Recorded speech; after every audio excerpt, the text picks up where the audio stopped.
இந்த தமிழ் சேனலுக்கு உங்களை அன்போடு இருக்குது. இப்போ பார்த்தீங்கன்னா ப்ரெட் பணியாரம் தான் பார்க்க போகிறோம்.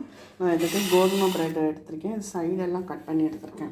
இந்த பக்கம் கேரட்டு, உங்களுக்கு தேவைப்படுற வெஜிடபிள்ஸ் சேர்த்துக்கலாம். வெங்காயம், பச்சை மிளகாய், கொத்தமல்லி, கருவேப்பிலை. இப்போ எப்படி பண்ணுறதுன்னு பார்த்துடலாம். ஒரு மிக்சிங் பவுல் எடுத்துக்கிட்டேங்க. இந்த ப்ரெட்டை வந்து நம்ம கட் பண்ணி போட்டுக்கலாம். போட்டுட்டு இது முழுகிற அளவு தண்ணி சேர்த்துக்கோங்க.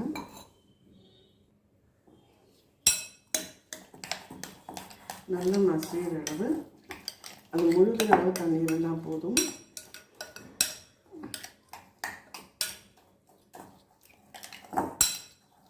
அதை நல்லா அழுத்தி பிசைஞ்சிட்டு அது ஒரு மாவு மாதிரி வரணும்.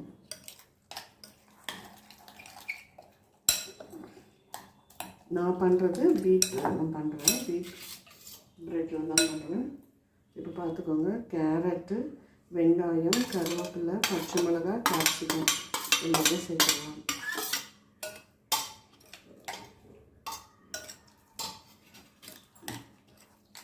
எல்லாத்தையும் சேர்த்து கலந்து கொடுத்துக்கோங்க.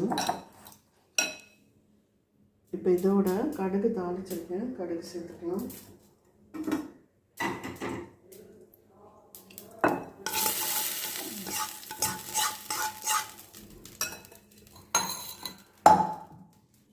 கடுகு சேர்த்தாச்சுங்க.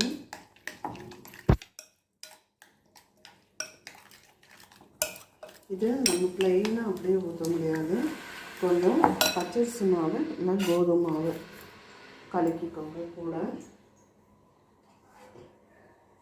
நம்ம பார்த்தீங்கன்னா கோதுமை மாவு சேர்க்குறேன்.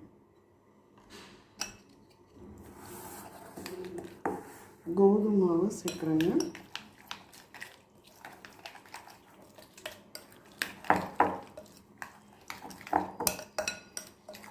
நல்லா பனியார மாவு வர வரைக்கும் ஒரு 3 ஸ்பூன் கோதுமை மாவு சேர்த்துக்கலாம். நீங்கள் வேணும்னா பச்சரிசி மாவு சேர்த்துக்கோங்க, இல்லைன்னா இட்லி மாவு சேர்த்துக்கோங்க. நல்ல டேஸ்ட் வந்து இருக்கும். இப்போது இதில் உப்பு போட தான் லாஸ்ட் மறந்துட்டு உப்பு போட்டுக்கலாம்.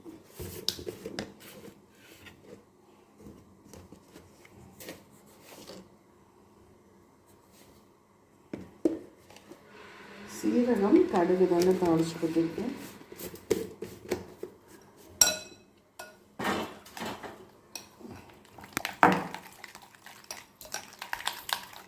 அவ்வளோதான், உங்களுக்கு பணியாரம் மாவு ரெடி ஆகிடுது.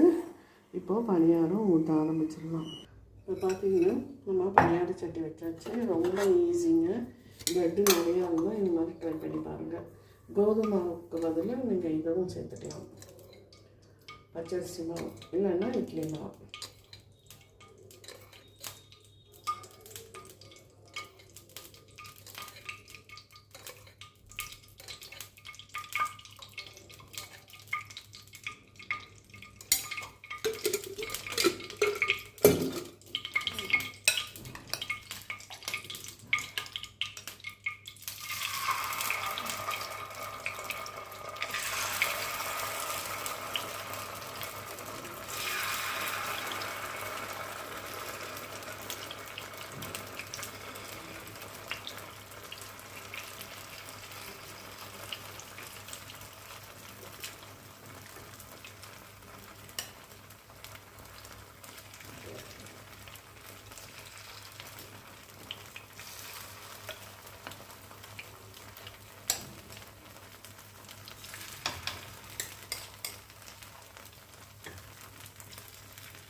இப்போ மூடி போட்டு வேக வச்சிடலாம். கூட சூப்பரான இது ரெடியாக எடுத்து பணியாரம் ரெடியாக எடுத்து திருப்பியும் போட்டுட்டு நல்லா திருப்புறதுக்கு உங்களுக்கு ஈஸியாக வந்தால் தான் வெந்த மாதிரி அர்த்தம். நம்ம வந்து இதை எடுத்துட்டு சேவ் பண்ணிடலாம். அவ்வளோதாங்க, ரெடி ஆகிடுது. கண்டிப்பாக இந்த வீடியோ பிடிச்சிருந்தால் லைக் பண்ணுங்கள், ஷேர் பண்ணுங்கள், சப்ஸ்கிரைப் பண்ணுங்கள். நல்லா உள்ள பூ போல் நல்லா சாப்பிட்றதுக்கு நல்லாவும் இருக்கும். மேலே கிறிஸ்பியாக இருக்கும். வேகிறதும் உங்களுக்கு சீக்கிரமாக வெந்துடும்.